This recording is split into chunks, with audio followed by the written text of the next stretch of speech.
Senhor onipotente e soberano Deus, Pai de infinita misericórdia, Deus de Abraão, Deus de Isaac, Deus de Jacó, o nosso Deus em quem confiamos e que elegemos acima de todos os deuses.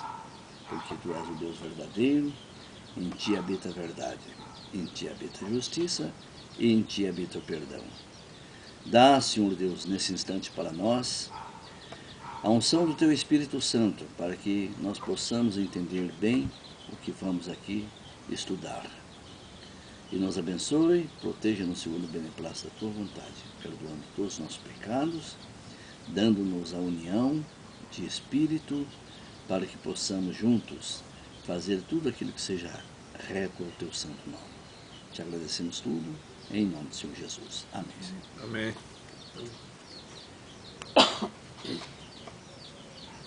O título é As Desculpas para Fugir da Verdade. Sempre a pessoa coloca um subterfúgio. Veja quando Adão pecou, que Deus, pela volta do dia, chegou chamando ele, e ele falou, estamos aqui, E por que está escondido? Porque vimos que estamos nu. E como viste que estava nu? Comeste do fruto que eu falei que não era para comer? Ele falou, foi a mulher que tu me deste. Então é desse jeito, sempre joga no ombro do outro, porque quando pesa muito no ombro dele, E ela jogou para você. Jogou para a serpente, Bem, o grande problema é a falta do conhecimento da palavra de Deus. E com isto buscam os subterfúgios como preconceito, racismo, modernismo, corrupção, drogas, irresponsabilidade, dinheiro e maledicências. Esses são os subterfúgios mais comuns. Racismo. Teoria que admite a superioridade inerente de certas raças humanas, ato ou qualidade de racismo. O racismo surgiu com a descendência de Noé, em Gênesis capítulo 9, verso 20 a 27.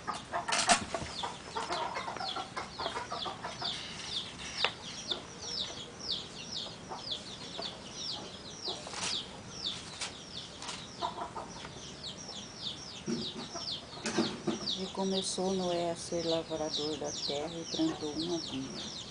E bebeu do vinho, e embebedou-se, e descobriu-se no meio de sua tenda. E viu Cão, o pai de Canaã, a nudez de seu pai, e fê-lo saber a ambos os seus irmãos. Ora, então tomaram Sem e Jafé uma capa, e puseram-na sobre ambos os seus ombros, e indo virados para trás, cobriram a nudez de seu pai, e os seus rostos eram virados de uma maneira que não viram a nudez de seu pai. Pode ler, até o 27. E despertou Noé do seu vinho e soube o que seu filho menor lhe fizera. E disse, maldito seja Canaã, servo dos servos sejam os seus irmãos. E disse, bendito seja o Senhor, Deus de Sem, e seja-lhe Canaã por servo. Alargue Deus a Jafé, e habite nas tendas de Sem, e seja-lhe Canaã por servo. E viveu Noé, e depois do dilúvio, 350 anos. Só isso, passou. Então, preconceito. Preconceito é um conceito antecipado e sem fundamento razoável, opinião formada sem ponderação, superstição e convencionalismo. Lógico que isso aqui é um dicionário. O dicionário, as pessoas que escreveram o dicionário, eles estão mais ligados com a igreja romana do que com outras igrejas. Por isso que quando você fala, por exemplo, do candomblé, de outra classe de religião que não está certo com as coisas de Deus, então entra essa parte aqui de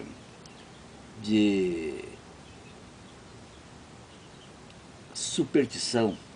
O que é superstição? Superstição aí chama-se fanatismo, O histórico sobre a descendência de Cão. Os camitas rumaram para o sul, ou seja, Arábia Meridional e Central, o Egito, a costa oriental do Mediterrâneo e a costa oriental da África. Canaã, filho de Cão, e seus descendentes fixaram-se na região que mais tarde se tornou residência dos judeus. Chamou-se o Egito. A terra de Cão, este mesmo pode ter dirigindo a imigração para lá. Quem deus egípcios era o equivalente egipciano da palavra hebraica cão. Em suma, o racismo originou-se por uma falha grave do filho de Noé e por maldição. Daí uma raça inferior iria ser doravante servos de seus irmãos. Com o racismo surge o preconceito, a discriminação por parte do que é discriminado. Não, se eu estou discriminando você, o preconceito surge daquele que é discriminado, não por parte de mim. Né? Então, por isso que os negros hoje, não pode falar que ele é preto, porque eles são discriminados, então eles criaram o racismo. Né? Então eles criaram o preconceito daquele racismo. Né? Então, esse é o grande problema, por que os pretos não querem que chame eles de preto. Se eu chegar e falar, ô moreno, né? Ou chegar, ô alemão, ele não vai achar ruim. Agora se eu chego, ô preto, por que ele vai achar ruim? Se ele é preto. Né? Raça negra, cor preto. Aí, por causa disso aí, e por corrupção política, para poder ganhar a eleição, porque eles votam. Aí criou cor pardo, cor isso, cor aquilo, um monte de cor debulhando no meio da realidade para poder jogar aquela lei. Quer dizer, o mais complexado e supersticioso são os próprios que fazem essa lei. Então aí está o problema. Né? Em Atos 10, 28, espera um pouquinho. O racismo originou-se por uma falha grave. Tá. Com o racismo surge o preconceito e a discriminação por parte do que é discriminado. Os judeus foram racistas com outros povos. Atos 10, 28. E disse-lhes, vós bem sabeis que não é lícito a um varão judeu ajuntar-se ou chegar-se a estrangeiros. Viu? Mas Deus mostrou-me que a nenhum homem chame comum o irmão. Tem entre aspas aqui, eu vou agora acrescentar. É importante analisar que Deus não faz acepção de pessoas, desde que esta pessoa busque a Deus para obedecer às regras de Deus e a sua palavra. Né? Com Cornélio aconteceu isso, porque Cornélio buscava a Deus. Por isso que ele mandou o apóstolo Pedro ir lá. Digo também que o que procuramos registrar aqui não é religião ou fanatismo, e sim propagar a verdade da Bíblia Sagrada. Por isso que eu aponto a Bíblia sempre no primeiro detalhe. Né? Então o que ocorre? Cornélio para os judeus era imundo. Mas Deus não se torne por imundo aquilo que Deus fez bom. Bom por quê? Sempre eu digo isso aí. Mas eu vou ajudar aquele cara, aquela família, coisa e tal, eu vou fazer isso, eu quero abrir uma empresa para ajudar a sociedade, coisa e tal. Primeira coisa que você tem que ajudar a sociedade é levar o verdadeiro evangelho para ele. Você quer saber se uma pessoa é boa? Leva o evangelho para ele. Se ele aceitou, é bom. Se ele não aceitou, meu amigo, ele não vai ser teu próximo. Porque talvez você leve e depois, mais tarde, ele está falando mal de você. Porque é desse jeito, aí vem a maledicência. Né? É pior. Né? Daniel capítulo 4, verso 35. Eu coloquei esse versículo só porque a pessoa pensa que nós estamos por aqui querendo ser superior a ninguém. Nós não somos superior a ninguém, pelo contrário, somos até inferior. Mas nós colocamos a superioridade de Deus para provar que o que nós estamos falando é porque está na verdade. Né? 4:35.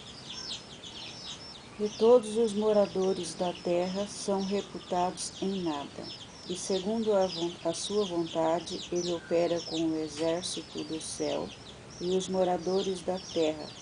Não há quem possa estorvar a sua mão, ele diga o que faz. Tá vendo? Interessante. O que também se conclui é que nós, os moradores da terra, não temos vida própria. A vida que temos é emprestada por Deus. Ele nos dá e tira a hora que quer. Por isso que somos reputados em nada. Né? Gênesis 2:7. Aqui eu estou provando por que a vida é emprestada agora. E formou o Senhor Deus o homem do pó da terra, e soprou em seus narizes o fôlego da vida, e o homem foi feito alma vivente. Então a vida é emprestada. Ele deu dele. 1 Coríntios 15:45.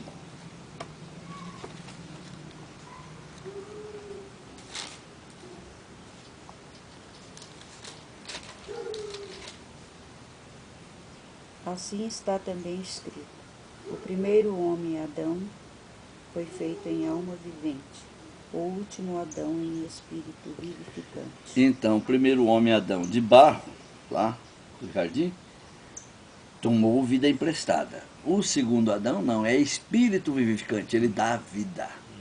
Né? Então, ele tem vida para dar. Então, não precisa emprestar de ninguém. Como eu já disse que Deus não faz exceção de pessoa, desde que tais pessoas busquem a Deus e passem a obedecê-lo, Provérbios 8:34-36 vai provar isso aí.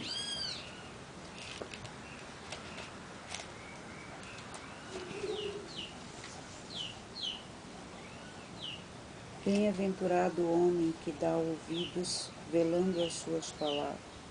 O homem que me dá ouvidos, velando as minhas portas cada dia, esperando as ombreiras da minha entrada. Porque o que me achar, achará a vida e alcançará a favor do Senhor. Mas o que pecar contra mim, violentará a sua própria alma. Todos os que me aborrecem amam a morte. Isso aqui que uma vez eu citei para um rapaz. Né? Falei para ele que... Então, o que é o espírito? O espírito é o fôlego de vida. Espírito vem da palavra grega pneumática, que é ar. Né? Então, essa é a vida. E o ser humano, o que é? Eu falei, alma vivente. O sangue é alma. E aqui está provando. Né? Porque o que me acha, acha a vida e alcança a favor do Senhor. Nós já temos fôlego de vida. Achamos a Deus, Ele conserva em nós essa vida. Né? Mas o que peca contra mim violenta a sua alma. Ele não violenta a vida, porque a vida é de Deus. Mas ele violenta a sua alma. Então, violenta o quê? O seu corpo. Por isso que vem aquele adágio popular que diz: quando a cabeça não pensa, o corpo padece. Né? Jó 9:31. Não, João 9:31.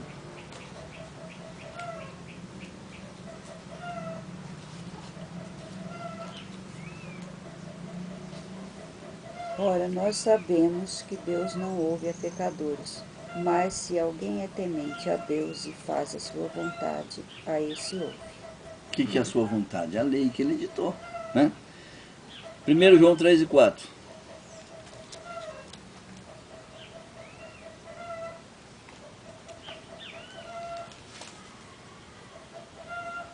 Qualquer que comete pecado também comete iniquidade, porque o pecado é iniquidade. Iniquidade e transgressão da lei. 2 João, verso 9.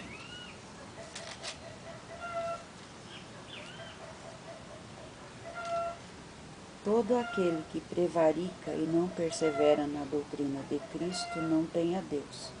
Quem persevera na doutrina de Cristo, esse tem tanto ao Pai como ao Filho. Glória a Deus. João 15:10. Agora nós vamos mostrar que essa doutrina do Pai, Jesus guardava ela.